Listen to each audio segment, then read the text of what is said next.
hindi ka magkakaroon ng pag-overthink. Kasi instead na mag-overthink ka, ay papalitan mo ng action.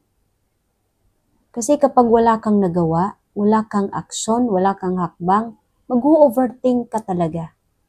So, ang solution dyan para hindi ka mag-overthink o maiwasan ng pag-overthink ay gumawa ng hakbang.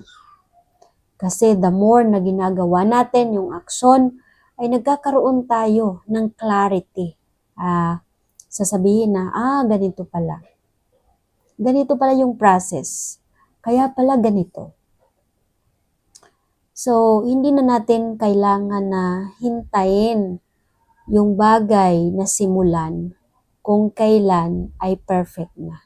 Para maging perfect yung isang bagay, kailangan mong simulan kasi doon tayo matututo.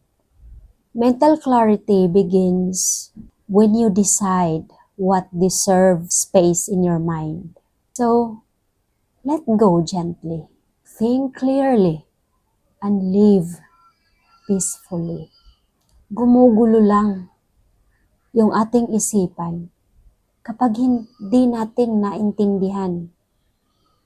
Kaya kailangan natin palawakin yung ating kaalaman. Paano natin mapalawak yung ating kaalaman? Magbasa ng libro, umattend ng mga seminar, makinig ng podcast, makinig sa mga motivation o wisdom speech.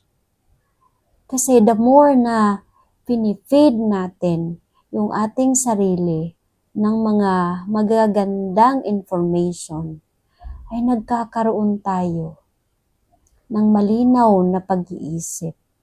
Kasi naintindihan natin kung bakit nangyayari yan at bakit hindi pa nangyayari.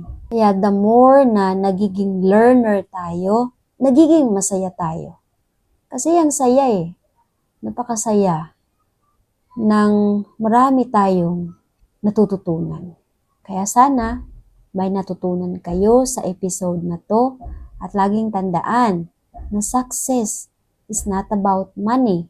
It is about discipline, motivation, and wisdom. So keep pushing forward, keep learning, and keep growing. This is Gina Kalinog reminding you your future is built today.